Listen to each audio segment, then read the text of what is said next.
Vamos a la primera lectura, Romanos 6, del 12 al 18. A ver, por lo tanto, no dejen ustedes que el pecado siga dominando en su cuerpo mortal y que lo siga obligando a obedecer los deseos del cuerpo. No entreguen su cuerpo al pecado como instrumento para hacer lo malo. Al contrario, entréguense a Dios como personas que han muerto y han vuelto a vivir, y entréguenle su cuerpo como instrumento para hacer lo que es justo ante Él.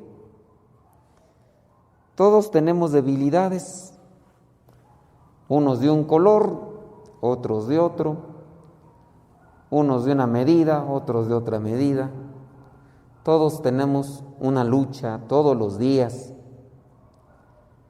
Habrá unos que son más débiles porque igual se han descuidado, habrá otros que son más fuertes porque lo han procurado y han vencido debilidades y se han dejado amarrar por otras.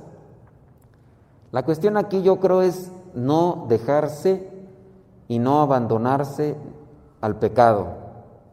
Todos hay que mantenernos en lucha. Cada quien sabrá en lo que falla. Aquí la cuestión es no bajar la guardia y seguir luchando. Cuando uno se deja ya dominar por el pecado es cuando uno baja los brazos, cuando uno ya no quiere luchar, cuando ya no quiere esforzarse. A veces llega el pesimismo, la tristeza, a veces llega la desesperación y la frustración. El problema es cuando también una persona no detecta que está dominado por el pecado y que niega que esté siendo dominado, que esté siendo esclavizado. No, yo no tengo ningún pecado. Cuando el pecado lo consume y lo abraza.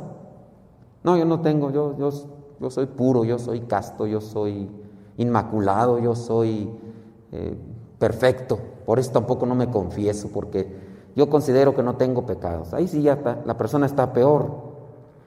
La lucha está de todos los días y cada quien sabe de qué situación. Unos de una cosa y otros de otra. La vida es una batalla, la vida es una pelea contra las fuerzas del mal y también contra la concupiscencia como una situación de pecado que tenemos todos los días. A menos de que no tengamos conciencia, afectados por una enfermedad o incluso hasta por pérdida de la noción del tiempo, como hay enfermedades que sobrepasan a cada uno de nosotros. Y podría ser que ya de repente la persona perdió sentido de identidad, de realidad. Hay personas que ya hacen de sus necesidades fisiológicas en cualquier lugar, pero ya están por la enfermedad dominados, ahí ya no pueden hacer más, ¿verdad? Pero en la conciencia recta y clara que todos podemos tener, sabemos que hemos fallado. Hay que luchar, hay que trabajar todos los días. Y para poder mantenernos en lucha, ¿qué necesitamos? Hay que quitar lo que nos intoxica, hay que sacudirnos, hay que cortar con lo que nos controla, porque también si no cortamos con aquello que nos va dominando, pues obviamente eso se va acumulando, va tomando fuerzas y nos va a terminar venciendo. Entonces hay que buscar cortar con lo que produce tentación y que nos lleva al pecado, sea lo que sea. Una comadre chismosa que tengo, un vecino, un familiar chismoso y me hace caer en murmuración, en crítica, voy a mejor irle cortando, le voy a ir midiendo y así que a lo mejor le gusta robar o que le gusta hacer otras cosas, hay que ir cortando con aquello. Y la lucha, ¿hasta cuándo va a ser? Hasta el final, sin duda.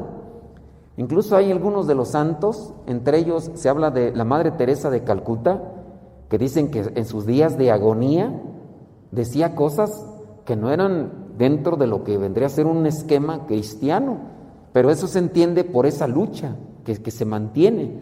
Y así otros santos más, se habla también de que estuvieron en esa confrontación, es decir, hasta en el último segundo de vida, yo creo que nos vamos a mantener en lucha, y creo yo, así como he leído que ha sucedido con algunos santos, pareciera ser que en los últimos segundos de vida es cuando la fragilidad humana pesa más sobre nosotros y los demonios son más perseguidores o son más instigadores para querernos robar lo que no pudieron quizá robarnos en toda la vida. Y ahí va a depender también de cómo hayamos cultivado nuestra fe, nuestra esperanza, nuestras proyecciones hacia lo que es la eternidad. Ahí es donde vamos a tener que trabajar. Así que analicemos cada quien, hay que buscar, hay que sacudirnos y no dejarnos llevar por el pesimismo. De repente hay personas que manifiestan, pues ya para qué me confieso si me voy a confesar de lo mismo. Ya no tengo yo, y lejos de buscar una solución, se dejan dominar por la tentación. Si de por sí tú tienes una debilidad y no te confiesas, pues esa debilidad se incrementa y se hace todavía más fuerte. Cuando tú dices, sí, pequé, caí, me arrepiento, propósito de no volver a caer, nuevamente sacudes aquello sucio, te recuperas de la gracia de Dios y reemprendes un camino que a lo mejor fue del que te apartaste. Pero decir, ¿para qué me sacudo de esto? Pues al cabo voy a volver otra vez, es como seguir la misma brecha de contaminación maligna a la cual uno se ha pegado con el pecado. Y obviamente todo eso nos lleva a perdernos, a extraviarnos, y obviamente pues las cosas no van a terminar absolutamente nada bien. Al rato ese pecado será parte de tu vida, y en el camino del pecado te encontrarás otros más que irás agregando a tu vida, y tu situación se irá sin duda empeorando. Hay que luchar, hay que trabajar. No entreguen su cuerpo al pecado como instrumento para hacer lo malo. Al contrario, entréguense a Dios. Me cuesta hacer oración, pues es cuando más debes de hacerlo. Me cuesta ir a misa, pues es cuando más debes de venir a misa. Me cuesta saludar a esta persona, pues es cuando más, porque no hay una disponibilidad, no hay generosidad. Me cuesta tener paz, me cuesta controlarme, pues es donde más debes de trabajar. Hay cosas que es en las que tenemos que hacer.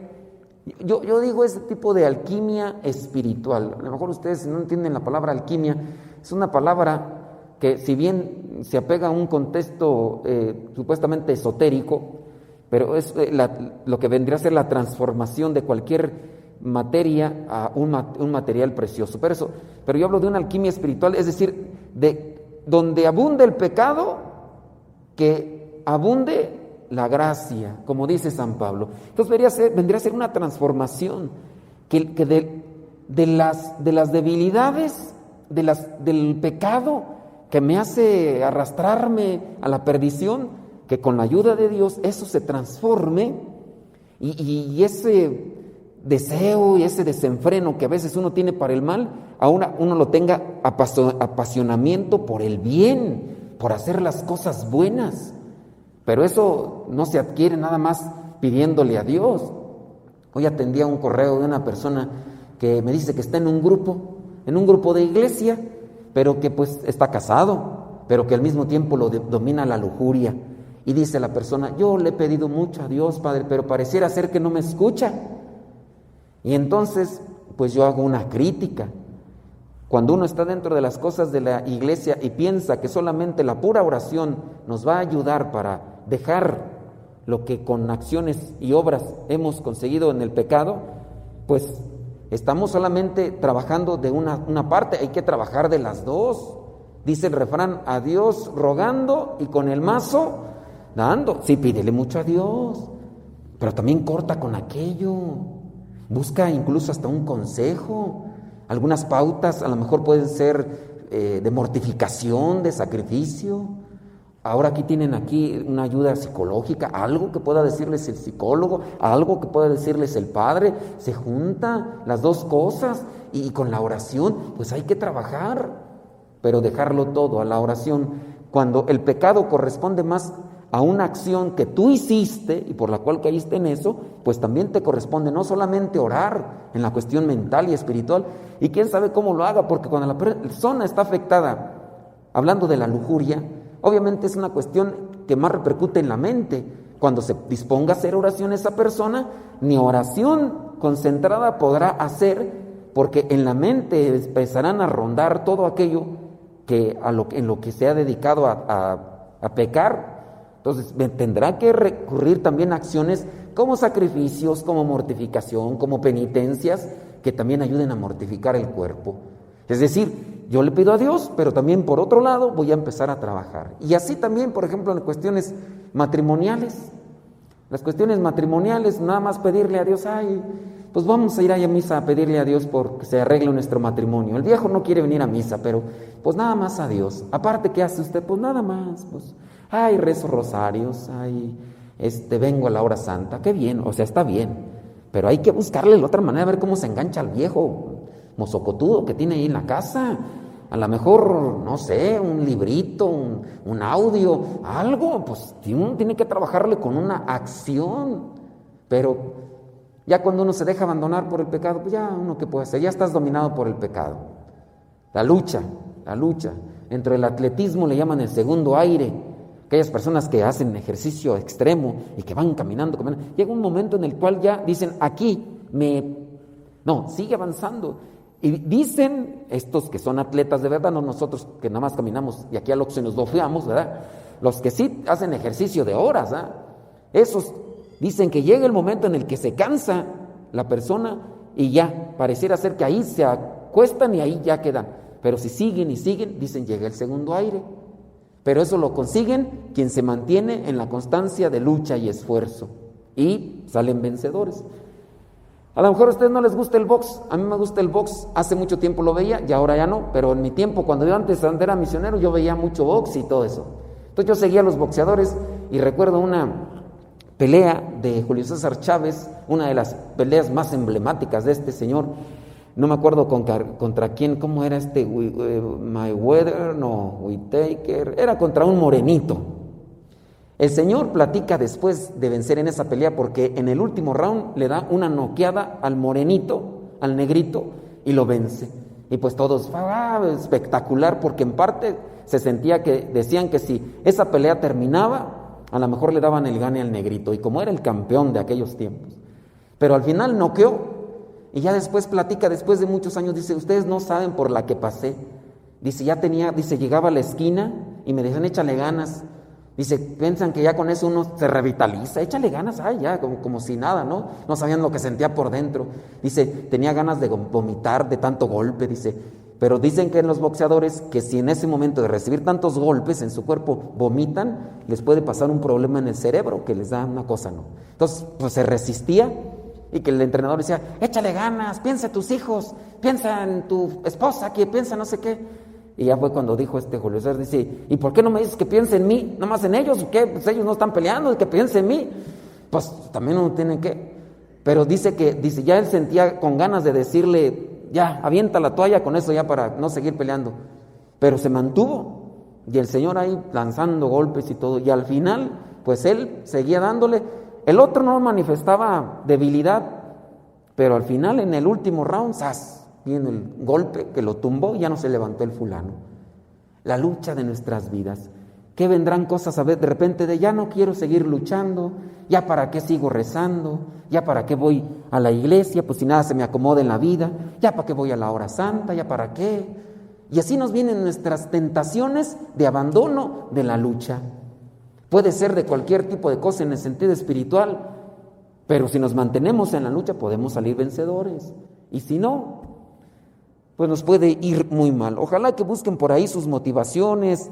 Hay formas en las que uno puede alimentarse, leer, tener una lectura espiritual, mirar videos, cosas que me motiven. De repente uno anda muy decaído, pero en la búsqueda o en la alimentación de otra cosa, ya uno encuentra una inspiración y uno se levanta y encuentra el segundo aire para seguir luchando. Pero pues sí, de por sí andan, ¿no? Y ustedes todos ojerosos, cansados y debilitados, y en vez de que estén haciendo algo por buscar, andan nomás quejese, ay, reza por mí, ay, es que ya no aguanto, ay, es que ya no sé qué hacer, ay, ya mejor no voy. Esta gente, o sea, está hasta perfilándose a fracasar en sí misma. Pero otros no, otros buscan por aquí, por allá. En vez de, a ver, pues ando bien decaído, no tengo ganas de rezar, no voy a rezar porque no tengo ganas. Tarugo, en vez de que te alimentes, busques por allá. Están enfermos ustedes con los que están enfermos y no quieren comer. ¿Qué les pasa si de por sí están todos ya ahí debiluchos por la enfermedad y luego todavía no quieren comer? ¿Cómo dicen las mamás? Que las mamás que nos quieren, y las sabias, porque hay unas bien mulillas, ¿verdad? Pero las mamás que nos quieren, que dicen, no, hijo, estás enfermo, tienes que comer, ¿verdad? Allá en mi rancho, mi mamá mataba la gallinita que teníamos nada mala, ándale, hijo, y me daba la piernita, no la pata de pollo. Cuando estaba bueno y sano me daba la pura pata de pollo, pero cuando estaba bueno y sano la piernita, y me dejaba a mí más caldo. ¿Quieres más caldo, hijo? Y pues uno hasta se da, ay, como no me enfermo más seguido, ¿verdad? Para que nos den de este tipo de cosas. Pero cuando no, pues ahí nomás, al poquito, hijo, y échale tortillitas para que te llenes. A mí me pasaba, ustedes como vienen de cuna rica, pues ustedes no sufrían de eso, ¿verdad? Pero cuando uno se enfermaba, me hacían mi gelatañita, ay, gelatinitas ahí. Ahorita pues ya las cosas cambian, pero en aquellos tiempos que ya nos daban no sé qué, el caldito de pollo, que la sopita y todo, ¿para qué? Para que el enfermito recobre fuerzas. No tengo hambre, hijo. A ver, hijo, mira, esto te va a ayudar. Y aquí, porque las mamás saben. Y uno que sabe a veces no lo aplica en la vida espiritual. Andas bien decaído por el pecado, por la debilidad, y no tengo ganas de rezar. No tengo ganas de ir a misa. Y no viene uno. Pues menso, pues hay que ponerse las pilas y echarle ganas. Dice ahí en el versículo 16, ustedes saben muy bien que si se entregan como esclavos a un amo para obedecerlo, entonces son esclavos de ese amo a quien obedecen. Y esto es así, tanto si obedecen al pecado, lo cual lleva a la muerte, como si obedecen a Dios para vivir en la justicia. Pues ojalá y busquemos más obedecer a Dios y no al pecado que nos ataca. Dice en el Evangelio que hay que estar listos y preparados. Veamos allí Lucas 12, 39. Y sepan ustedes esto, que si el dueño de una casa supiera a qué hora va a llegar el ladrón, no dejaría que nadie se metiera a su casa a robar. Entonces hay que estar listos, despiertos. Ustedes, versículo 40, ustedes también estén preparados, porque el Hijo del Hombre vendrá cuando menos lo esperen. Hay que estar preparados, no hay que ser abusivos, no hay que ser desobedientes, como dice allí en el versículo 47, el criado que sabe lo que quiere su amo, pero no está preparado ni lo obedece, es el desobediente, será castigado con muchos golpes. El desobediente a Dios. Pero el criado que sin saberlo, por ignorancia, hace cosas malas que merecen castigo, será castigado con menos golpes. Entonces, a nosotros pues nos viene a molar más el conocer más de la palabra de Dios, porque así sabemos qué es lo que no quiere y qué es lo que quiere. Y si hacemos lo que Él no quiere, el castigo para nosotros va a ser peor. Habrá gente que hace pecados y no sabe que es pecado. Bueno, pues también va a recibir su castigo, pero no será igual. Pero hay que ponerse pilas. A quien mucho se le da, también se le pedirá mucho. A quien mucho se le confía, se le exigirá mucho. El Señor nos va a pedir cuentas, pero quiere que también nos pongamos alertas, abusados, que seamos precavidos, listos y no nos dejemos engañar por el maligno, ni nos dejemos abrazar por el pecado. Pues pidámosle al Espíritu Santo que nos ilumine, y uno tiene que buscar la iluminación. ¿Hacia dónde camino? ¿Qué hago? ¿A quién le pido consejo? ¿De dónde me agarro para no caerme? Y de esa manera trabajar para salvarse y también para ayudar a los que están a nuestro lado. Que el Espíritu Santo nos ilumine y también nosotros nos dejemos iluminar por Él.